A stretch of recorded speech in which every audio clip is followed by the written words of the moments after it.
Hello guys, you are all welcome in your channel Beyond Imagination. So today I am going to talk about a topic. Actually इस topic में आज हम लोग बात करने वाले हैं कि हम लोग जो स्कॉलरशिप का जो फॉर्म चल रहे हैं, जैसे जो यूपी स्कॉलरशिप की बात करी जाए तो उसमें वो स्टूडेंट जो 10+2 कर रहे हैं या 10+2 के जो पास आउट हो चुके हैं वो स्टूडेंट अभी क्या कर रहे हैं, स्कॉलरशिप का फॉर्म भरने जा रहे हैं। उनको करना क्या है, उनको एक चीज़ की ज़रूरत पड़ेगी जब वो स्कॉलरशिप का फॉर्म भरने जाएंगे। इसके भी क्या अब वो है कि बैंक अकाउंट लगाना है, यानी कि जिस बैंक में वो चाहते हैं कि मेरी स्कॉलरशिप आए कॉलेज की, चाहे वो स्टूडेंट बीटेक कर रहे हो, चाहे डिप्लोमा कर रहे हो या पॉलीटेक्निक आईटीआई, कोई भी स्टूडेंट्स हों XYZ कैटेगरी से, उनको सबको चाहिए होगा कि एक ऐसा बैंक अकाउंट जिसमें वो अपनी स्कॉलरशिप लेना चाहते हैं और जो वो कॉलेज में प्रोवाइड करना चाहते हैं, सो दैट कि उनकी स्कॉलरशिप उस अकाउंट में, बैंक अकाउंट में आ सके। तो उसके लिए आपको क्या करना है, जो भी आपका बैंक अकाउंट है, चाहे वो SBI का हो, पंजाब का हो, कोई भी बैंक का हो, उसमें आपको आधार सीडिंग कराना बहुत ज़रूरी है। आधार सीडिंग का सिंपल सा मीनिंग होता है कि उसमें जब आधार सीडिंग करवाओगे तो DBT मोड जो है वो एक्टिव हो जाएगा। एक्टिव होने का मतलब आपका जो आधार है, आधार कार्ड से पूरा डेटा वेरीफाई हो जाएगा।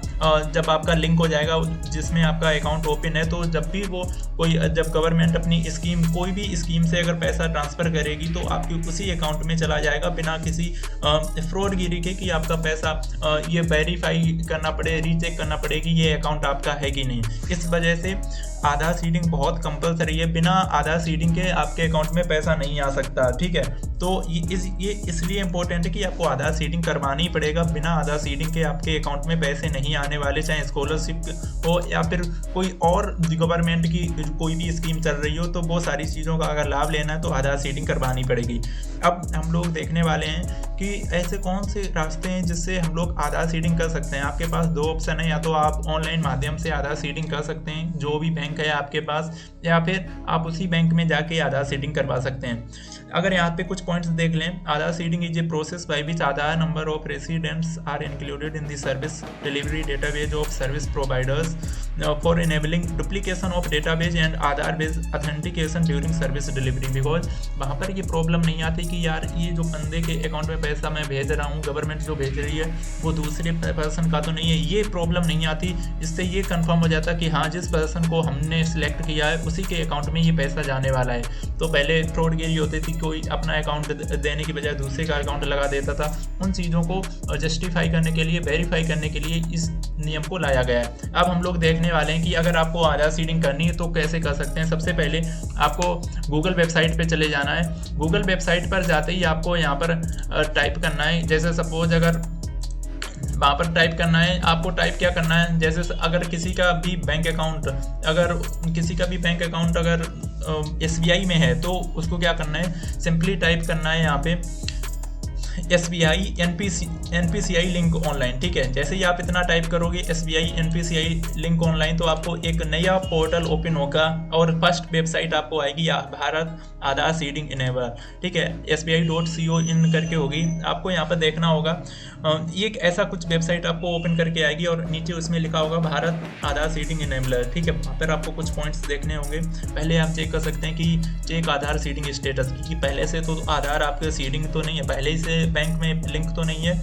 या फिर आधार रीसीडिंग कर सकते हैं कि आप एक बैंक से दूसरी बैंक को अगर स्विच करना चाहते हैं वो भी कर सकते हैं ऑनलाइन, या move Aadhaar from one bank to another, और ऐसा भी कर सकते हैं कि एक आधार से आप एक बैंक से दूसरे बैंक में स्विच कर सकते हैं। तो सबसे पहले आपको क्या करना होगा, ये इस वाली वेबसाइट SBI.co.in वाली वेबसाइट पर आकर के आपको आ जाना होगा। और इस वेबसाइट पर आने के बाद आपको यहाँ पर क्लिक करना होगा, क्लिक ऑन दी URL जो नीचे लिखा है https npci.org.in। आपको इस वेबसाइट पर क्लिक देना होगा। आपको एक यहाँ पर डिस्क्लेमर आएगा और डिस्क्लेमर को आपको पढ़ना चाहो तो पढ़ सकते हो, वो अच्छा है क्योंकि यहाँ पे लिखा है by clicking on the hyper link you will be leaving state bank of India website. आप मतलब इस SBI की जो मेन वेबसाइट है उसको लीव करके आप NPCI की जो ओरिजिनल वेबसाइट है, जो उनकी मेन वेबसाइट है, उस पर आप पहुँच जाएंगे। आपको यहाँ पर प्रोसीड करना है। प्रोसीड करते ही आपको यहाँ पर एक ऐसा इंटरफेस देखने को मिलेगा। या फिर आप एक और काम कर सकते हैं कि डायरेक्ट आप लिख सकते हैं गूगल पे www.npci.org.in। जब आप इस पोजीशन पर आ जाएंगे तब आपको यहाँ पर एक ऑप्शन दिख रहा होगा नीचे कंज्यूमर का, जैसा कि यहाँ पे मैंने ये हाईलाइट किया। ये कंज्यूमर वाले ऑप्शन पे आपको क्लिक करना है। इस कंज्यूमर वाले जैसे ही ऑप्शन पे आप क्लिक करेंगे तो आपको यहाँ पे 2-3 ऑप्शन और नीचे खुल के आ जाएंगे। जैसे ही आप इस कंज्यूमर वाले ऑप्शन पे क्लिक करेंगे, जैसे ही मैंने इस कंज्यूमर वाले ऑप्शन पे क्लिक किया तो यहाँ पर एक आपको राइट साइड में एक ऑप्शन दिख रहा होगा, भारत आधार सीडिंग इनेबल।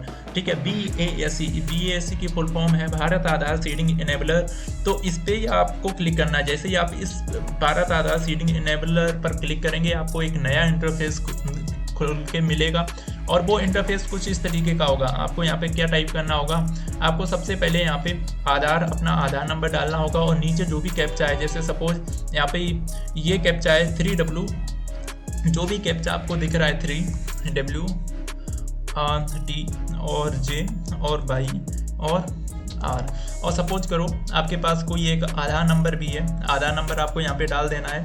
ठीक है, कोई भी आधार नंबर जो आपको जैसे लगता है, मैंने एक रैंडमली आधार नंबर डाल दिया है और उसके बाद आपको क्लिक कर देना होगा चेक स्टेटस। ठीक है, जैसे ही आप चेक स्टेटस पे क्लिक करोगे तो आपके पास एक इंटरफेस खुल के आ जाएगा। वहाँ पर आपको दिखने लगेगा कि आपका जो आधार नंबर है वो लिंक है कि नहीं है NPCI से। ठीक है, यहाँ पर मैंने एक वैलिड आधार नंबर नहीं, एक इनवैलिड आधार नंबर डाला है, इस वजह से आपको ऐसा दिख रहा है। यही पूरा प्रोसेस है, आपको इस प्रोसेस को ध्यान से देखना।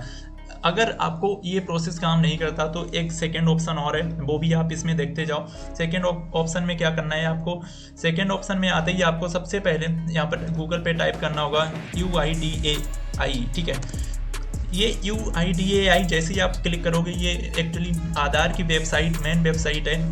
यहाँ से भी आप आधार सीडिंग कर सकते हो। उसके लिए सबसे पहले आपको क्या करना होगा, यहाँ पर ये इंग्लिश लैंग्वेज को सिलेक्ट करना होगा और इस पोर्टल में आपको इंटर करना होगा। जैसे ही आप इंग्लिश लैंग्वेज को सिलेक्ट करेंगे तो आपको नीचे दिखेगा यहाँ पर काफ़ी सर्विसेज हैं, जैसे अपडेट आधार में आप अपना कोई भी डेमोग्राफिक जो डेटा है वो चेंज कर सकते हैं। डेमोग्राफिक डेटा में जैसे तुम्हारा ईमेल, DOB वगैरह, ये सारी चीज़ें चेंज हो सकती हैं। गेट आधार, यहाँ से आप अपना आधार कार्ड को डाउनलोड कर सकते हैं, या PVC जो आधार कार्ड है जो प्लास्टिक का आता है वो यहाँ से आप ऑर्डर कर सकते हैं। गेट आधार पे ये ऑर्डर यहाँ पे लिखा है, ऑर्डर आधार PVC कार्ड। और उसके नीचे जो हम लोगों को ज़रूरत है वो इस चीज़ की ज़रूरत है, आधार सर्विसेज। ठीक है, तो आपको आधार सर्विसेज पे क्लिक करना है। आधार सर्विसेज पे जैसे ही हम क्लिक करेंगे तो आपको नीचे थोड़ा स्क्रॉल करना है और नीचे स्क्रॉल करेंगे तो आपको वहाँ पे नीचे कुछ यहाँ पर एक और वेबसाइट की लिंक दी होगी, आधार लिंकिंग स्टेटस या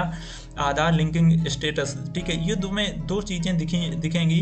ठीक है, आपको इन्हीं पर एक लिंक पर क्लिक कर देना। देखो यहाँ पर लिखा भी है बैंक सीडिंग स्टेटस। ठीक है, अगर आपका आधार कार्ड पहले से लिंक होगा, ठीक है, तो आपको यहाँ से सारी चीज़ें देखने को मिल जाएंगी। जैसे अगर मैं इस वाली वेबसाइट पे क्लिक करता हूँ, इस वाली वेबसाइट पे आपको क्लिक करना है। यहाँ पर आपको जो नीचे वाली वेबसाइट है इसको आपको पता चलेगा कि जो आधार की वैलिडिटी है वो इसके लिए एलिजिबल है कि नहीं है। तो आप ऊपर वाली वेबसाइट इस पर क्लिक करेंगे, check linking status bank seeding status वाले पे। जैसे ही आप इस पर क्लिक करेंगे तो आपको यहाँ पर एक नया इंटरफेस को ओपन होके मिलेगा।